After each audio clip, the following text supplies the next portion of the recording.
Getting on a flight is often a tiresome experience. Even after you've been at the airport for hours and finally get on board the plane, they spend ages yammering about the safety precautions in case of an emergency. Something you've probably already heard dozens of times before. Like, I get it. The emergency exits are located here, here, and here. I already know all of this. Now shut up and let me enjoy this cigarette in peace. If you too are having a safe and legal smoke while you wait for the safety announcements to end, why not watch this video to learn the things the airlines won't tell you.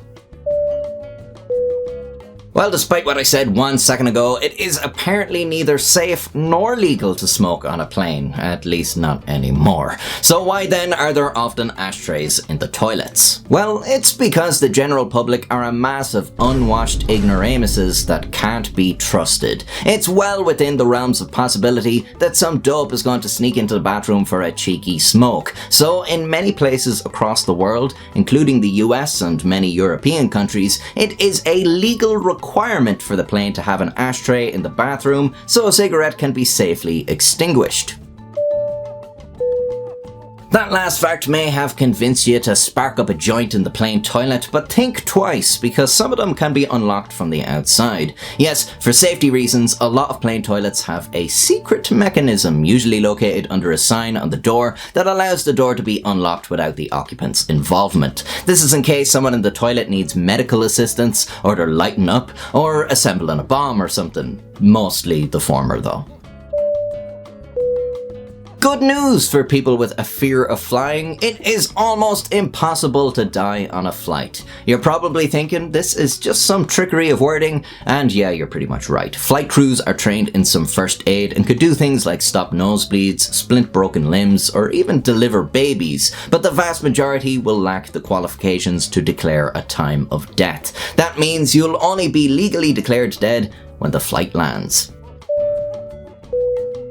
Well, obviously you can be dead without being legally declared dead. Death is a busy fella, he's not waiting around for that bullshit. So what happens if you do die on a flight? A lot of planes don't have an area to put dead bodies, believe it or not. So you'll just be strapped into your seat and have a blanket placed over you. If you've been on a few flights before, you'll know the saddest thing about this is there are a lot of people out there who are less preferable to sit beside than a dead body. If there was an option when you were buying the ticket to sit beside dead bodies, I'd check it.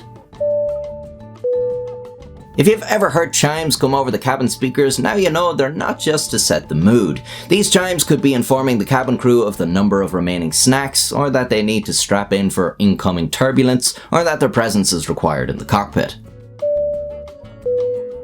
The water in the plane's bathrooms comes from the onboard tanks, and the quality isn't always the best. The lines that carry the water to the bathroom could also be susceptible to contamination if not maintained properly. Might want to avoid drinking from the taps, and also the toilet, but you shouldn't really need to be told that. You probably heard the airline telling you they're about to dim the lights for safety reasons, but they never explain what these reasons are. Surely having the lights on would be preferable for safety reasons, no? No. The cabin dims the lights so that in case of emergency evacuation, your eyes are already adjusted to the darkness. So if something goes wrong during takeoff or landing, you can see where you're going as you run like a headless chicken into the night. While it's very unlikely that your plane would be struck by lightning, it's not impossible. Now, there's a scary thought to worry you next time you're flying through bad weather. But don't worry too much, the plane is designed to withstand such a thing. Recently, I was under a light post that was struck by lightning, and the experience was like this. For a split second, everything was white, and then there was a sound like a gunshot by my ear. Needless to say, this gave me a bit of a fright, and if it happened to me on a plane, I think I'd probably have a heart attack even if the plane's okay.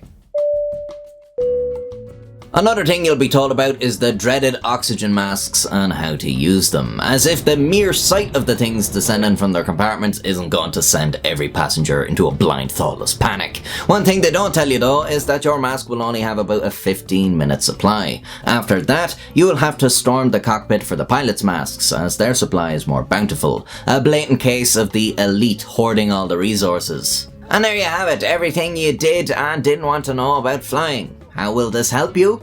Well, it You see, like, share, comment, and subscribe.